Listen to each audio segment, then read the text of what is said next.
તો અંગ્રેજીમાં વાતચીત કરવી ક્યારેક કેવું લાગે છે? જાણે કોઈ મોટો કોયડો ઉકેલી રહ્યા હોઈએ, ખરું ને? પછી ભલે પરીક્ષાનું પેપર હોય કે પછી કોઈની સાથે પહેલીવાર મળવાનું હોય. પણ શું થાય જો હું એમ કહું કે આ બંને કોયડાને ઉકેલવા માટે એક જ માસ્ટર કી છે? હા, આજે આપણે એ જ માસ્ટર કી એટલે કે ડાયલોગ કમ્પ્લીશન વિશે બધું જ જાણવાના છીએ.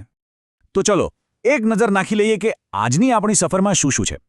સૌથી પહેલાં આપણે સમજીશું કે આ સંવાદપૂર્ણતા એટલે શું. પછી એ જાણીશું કે એ શા માટે આટલું જરૂરી છે. એને માસ્ટર કરવાના 4 ગોલ્ડન રૂલ્સ પણ જોઈશું. ફોર્મલ અને ઇન્ફોર્મલ વાતચીત વચ્ચેનો તફાવત સમજીશું અને પરીક્ષા માટેની સ્ટ્રેટેજીસ પર પણ વાત કરીશું. અને છેલ્લે આ બધું જ જ્ઞાન લઈને વાસ્તવિક જીવનમાં કેવી રીતે આગળ વધવું એ પણ જોઈશું. તો ચલો શરૂ કરીએ. ચાલો તો સૌથી પહેલો અને સૌથી મૂળભૂત સવાલ, આ ડાયલોગ કમ્પ્લીશન આખરે છે શું? જુઓ, આને માત્ર પરીક્ષાનો એક સવાલ સમજવાની ભૂલ બિલકુલ ન કરતા. આ તો દરેક સફળ વાતચીતનો પાયો છે. જો એકદમ સરળ શબ્દોમાં કહીએ ને તો ડાયલોગ કમ્પ્લીશન એટલે અધૂરી વાતચીતને તર્ક અને સમજણથી પૂરી કરવી. જેમ આપણે કોઈ પઝલનો ખૂટતો ટુકડો શોધીને આખું ચિત્ર પૂરું કરીએ, બસ બરાબર એ જ રીતે અહીં ખૂટતા શબ્દો કે વાક્યો શોધીને વાતચીતને પૂર્ણ કરવાની છે. કોઈ પણ અધૂરા સંવાદનું તાળું ખોલવા માટે 3 જાદુઈ ચાવીઓ છે. યાદ રાખજો. પહેલી છે સંદર્ભ એટલે કે કોન્ટેક્સ્ટ, વાતચીત ક્યાં થઈ રહી છે, કોની વચ્ચે થઈ રહી છે. બીજી છે વ્યાકરણ એટલે કે ગ્રામર, વાક્યરચના એકદમ સાચી હોવી જોઈએ. અને ત્રીજી જે સૌથી મહત્વની છે એ છે લહેકો એટલે કે ટોન. વાત કરવાનો અંદાજ કેવો છે? ફોર્મલ છે કે એકદમ ફ્રેન્ડલી? સારું, એ તો સમજાઈ ગયું કે આ છે શું. પણ સવાલ એ છે કે આ શીખવું આટલું બધું જરૂરી કેમ છે? શું આ માત્ર પરીક્ષામાં માર્ક્સ મેળવવા માટે જ છે? ના, બિલકુલ નહીં. ચાલો જોઈએ કે આ કળા વર્ગખંડની બહાર એટલે કે આપણી રોજિંદી જિંદગીમાં કેવી રીતે કામ આવે છે. જો આ કૌશલ્ય શીખવું એટલે એક તીરે 2 નિશાન લગાવવા જેવું છે. એક બાજુ એ GCERTના અભ્યાસક્રમથી માંડીને IELTS, TOEFL જેવી મોટી પરીક્ષાઓ માટે એક મજબૂત પાયો તૈયાર કરે છે. અને બીજી બાજુ એ આપણને રોજિંદા જીવનમાં આત્મવિશ્વાસથી અને વિવેકપૂર્ણ રીતે વાત કરવાની આવડત આપે છે. એટલે કે આ એક એવું રોકાણ છે જે ભણતર અને જીવન બંનેમાં વળતર આપે છે.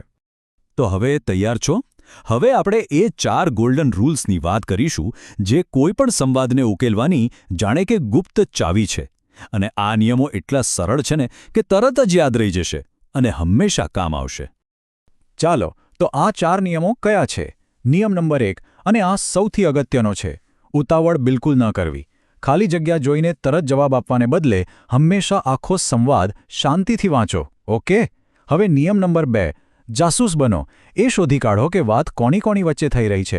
2 મિત્રો, ગ્રાહક દુકાનદાર કે પછી શિક્ષક વિદ્યાર્થી. નિયમ નંબર 3, સમયને પકડો એટલે કે વાતચીતનો કાળ તપાસો, ભૂતકાળ, વર્તમાનકાળ કે ભવિષ્યકાળ. અને છેલ્લો, ચોથો નિયમ, લોજિક. એ પાક્કું કરો કે જે જવાબ પસંદ કરો છો તે વાતના વહેણમાં એકદમ બરાબર બેસે છે. ચાલો હવે આ નિયમોને વાસ્તવિક જીવનમાં લાગુ પાડીને જોઈએ. વાતચીતમાં સૌથી મોટો ફેરફાર જે એક વસ્તુથી આવે છે એ છે પરિસ્થિતિ. એટલે કે આપણી વાતચીત ઔપચારિક છે, જેને આપણે ફોર્મલ કહીએ છીએ, કે પછી અનૌપચારિક એટલે કે ઇન્ફોર્મલ. એક ક્ષણ માટે વિચારો, જે રીતે આપણે આપણા ખાસ મિત્ર સાથે વાત કરીએ છીએ, શું એ જ રીતે કોઈ કંપનીના મેનેજર સાથે નોકરીના ઇન્ટરવ્યૂમાં વાત કરી શકે? ના, ચોક્કસ નહીં. એ જ વાત છે. પરિસ્થિતિ જ નક્કી કરે છે કે આપણા શબ્દો કયા હશે અને આપણો લહેકો કેવો હશે. આ સ્લાઇડ જુઓ. આ એકદમ પરફેક્ટ ઉદાહરણ છે. અહીં એક શિક્ષક અને વિદ્યાર્થી વચ્ચે વાતચીત થઈ રહી છે. મે આઈ કમ ઇન સર અને યસ પ્લીઝ કમ ઇન જેવા આખા અને વિવેકપૂર્ણ વાક્યો વપરાયા છે. આને કહેવાય ઔપચારિક એટલે કે ફોર્મલ વાતચીતનો અંદાજ. અને હવે આનાથી એકદમ ઉલટું ઉદાહરણ જોઈએ. 2 મિત્રો વચ્ચેની વાતચીત. અહીં ભાષા કેટલી હળવી અને સહજ છે જુઓ. હે વોટ્સએપ જેવા ટૂંકા અને એકદમ પરિચિત વાક્યો. આ છે અનૌપચારિક એટલે કે ઇનફોર્મલ વાતચીતની મજા. આ ટેબલ બંને વચ્ચેનો તફાવત બિલકુલ સ્પષ્ટ કરી દે છે. જો ફોર્મલ રીતે આપણે ગુડ મોર્નિંગ કહીએ, જ્યારે ઇન્ફોર્મલ રીતે હાય કે હેથી પણ ચાલી જાય. એવી જ રીતે વિનંતી કરવા માટે કુડ યુ પ્લીઝ વધુ યોગ્ય ગણાય, જ્યારે મિત્રોને તો કેન યુ પણ કહી શકાય. આ નાનો લાગતા તફાવત વાતચીત પર બહુ મોટી અસર કરે છે.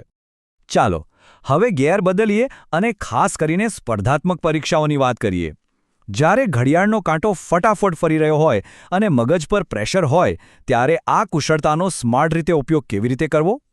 એક વાત યાદ રાખજો, પરીક્ષામાં મોટા ભાગે આ 5 વિષયોમાંથી જ સંવાદ પૂછાય છે.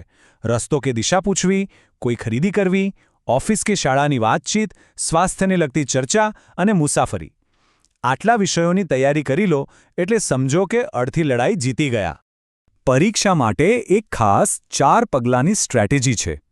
પહેલું, ખાલી જગ્યાની તરત આગળ અને પાછળ શું લખ્યું છે એ વાંચો. બીજું, જે ઓપ્શન ગ્રામરની રીતે ખોટા જ લાગે એને તરત જ કાઢી નાખો. ત્રીજું, સ્પીડ જાળવી રાખો.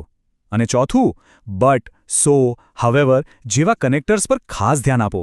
આ શબ્દો આપણને ઇશારો કરે છે કે વાતચીત હવે કઈ દિશામાં વળશે. ચાલો આ સ્ટ્રેટેજીને એક ઉદાહરણથી સમજીએ. અહીં જુઓ, આ CLU બોક્સમાં where are you coming from એ વાક્ય આપણને સ્થાન અને ક્રિયાનો સંકેત આપે છે, જ્યારે ટુ બાય અ ટિકિટ એ વાક્ય હેતુ સ્પષ્ટ કરે છે. બસ આવા નાના નાના સંકેતોને જોડીને આપણે સાચા જવાબ સુધી સહેલાઈથી પહોંચી શકીએ છીએ. સારું, ચાલો હવે સાથે મળીને એક પ્રેક્ટિસ કરીએ. આ સંવાદ ધ્યાનથી જુઓ. કરિશ્મા કહે છે કે ટ્રેડ ફેર ચાલુ છે અને પછી એક સવાલ પૂછે છે. સીમા કહે છે ચોક્કસ. તો વિચારો, A અને Bમાં શું આવી શકે? આપણે જે નિયમો શીખ્યા એને કામે લગાડો. કરિશ્મા અને સીમા મિત્રો લાગે છે, તો જવાબ શું હોઈ શકે? વેલ, સાચો જવાબ છે A, would you like to come? અને B, વી શુડ વિઝિટ. કેમ? કારણ કે આ એક વિવેકપૂર્ણ છતાં મિત્રતાભર્યો પ્રસ્તાવ છે, જે આ ઇન્ફોર્મલ વાતચીત માટે એકદમ પરફેક્ટ છે. આપણે ઘણું બધું શીખ્યા, પણ યાદ રાખજો, જ્ઞાનનો અસલી ફાયદો તો એને વાપરવામાં છે.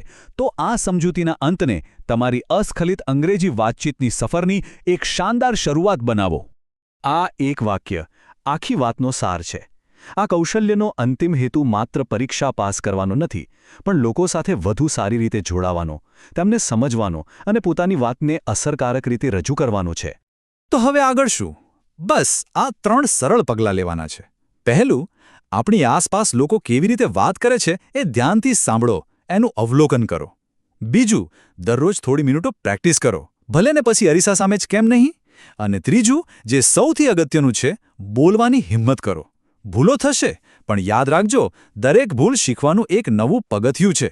તો આજનો સવાલ એ છે કે આ નવી કળાનો ઉપયોગ કરીને પહેલી વાતચીત કોની સાથે કરશો?